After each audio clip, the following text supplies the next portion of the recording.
पश्चिम Asia में चल रहे युद्ध और उससे बनी परिस्थितियों से हम सभी परिचित हैं।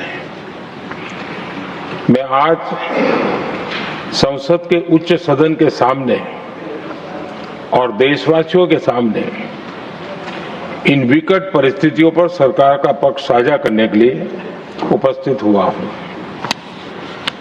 पश्चिम एशिया में चल रहे इस युद्ध को 3 सप्ताह से अधिक का समय हो चुका है।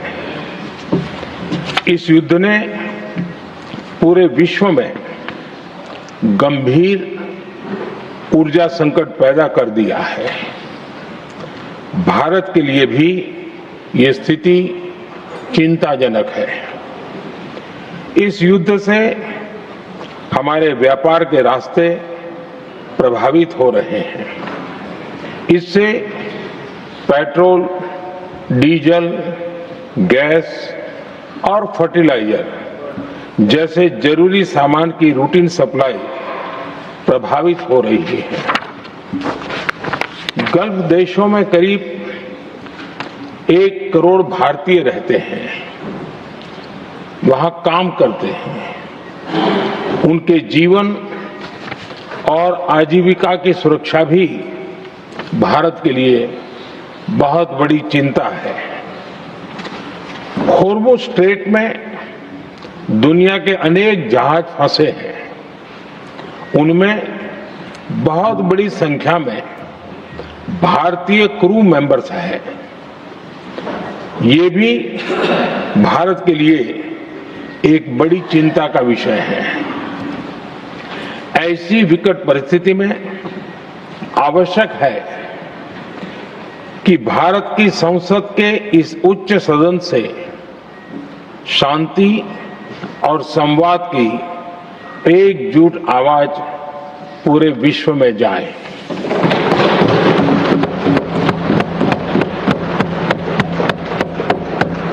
सभापति जी, युद्ध की शुरुआत के बाद से मैंने पश्चिम एशिया के ज्यादातर देशों के राष्ट्राध्यक्षों के साथ 2 राउंड फोन पर बात की है। हम गल्फ के सभी देशों के साथ लगातार संपर्क में हैं। हम ईरान, इजराइल और अमेरिका के साथ भी संपर्क में हैं। हमारा लक्ष्य डायलॉग और डिप्लोमेसी के माध्यम से क्षेत्र में शांति की बहाली का है। हमने डी एस्केलेशन और हॉर्मुज स्ट्रेट खोले जाने पर भी उनसे बात की है।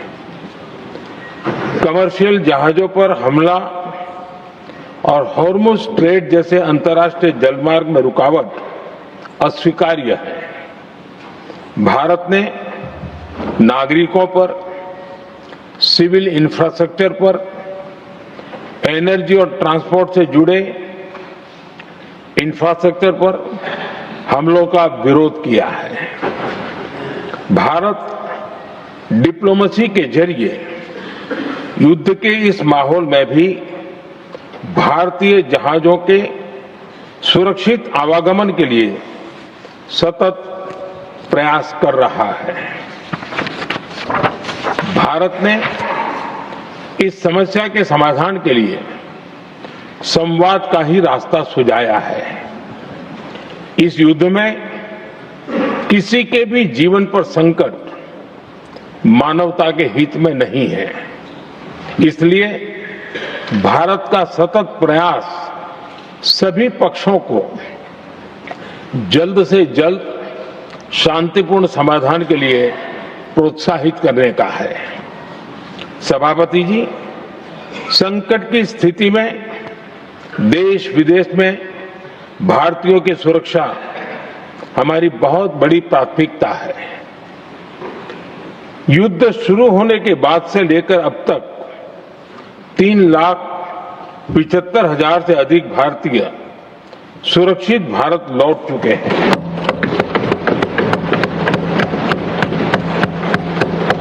ईरान से ही अभी तक 1,000 से अधिक भारतीय सुरक्षित वापस लौटे हैं। इनमें 700 से अधिक मेडिकल की पढ़ाई करने वाले युवा हैं। हमारी सरकार संकट के इस समय में पूरी संवेदनशीलता से काम कर रही है।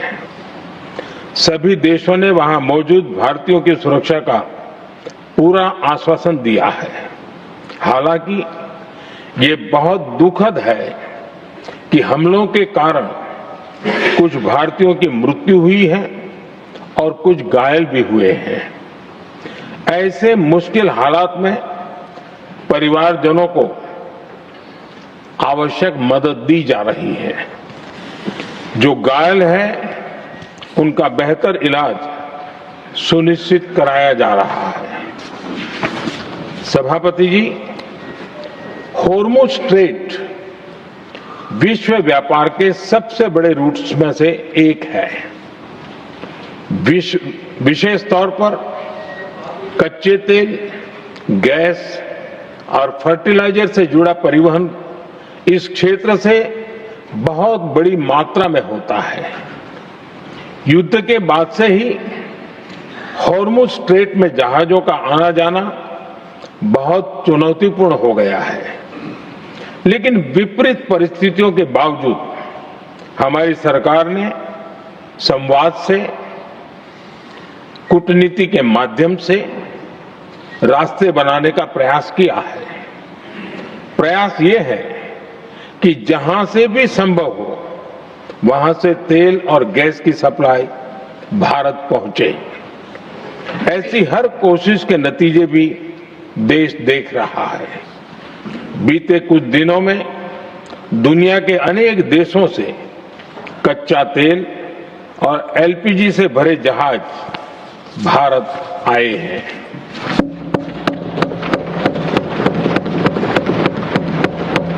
इस दिशा में हमारे प्रयास आने वाले दिनों में भी जारी रहेंगे। सभापति जी, भारत का प्रयास है कि तेल हो, गैस हो, फर्टिलाइजर हो, ऐसे हर जरूरी सामान से जुड़े जहाज भारत तक सुरक्षित पहुंचे।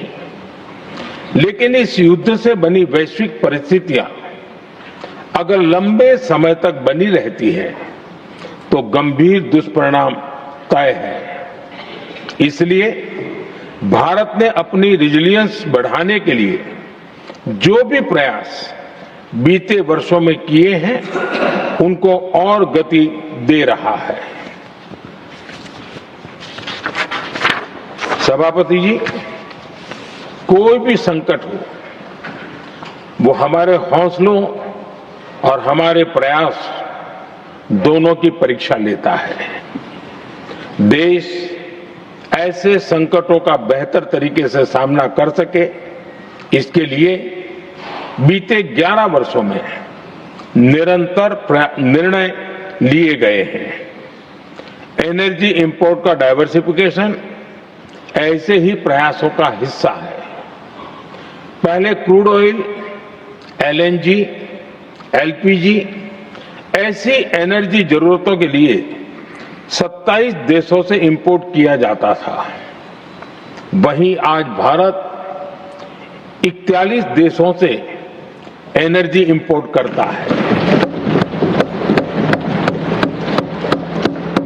बीते दशक में भारत ने संकट के ऐसे ही समय के लिए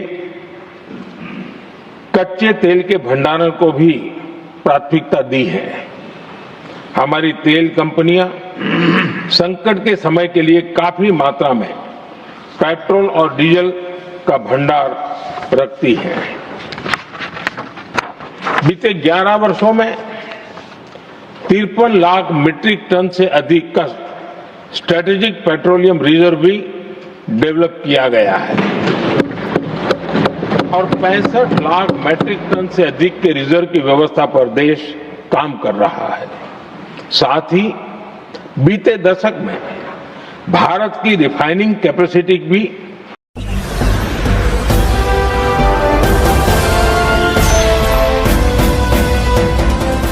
आप देख रहे हैं लाइव न्यूज 99 राष्ट्र सबसे पहले।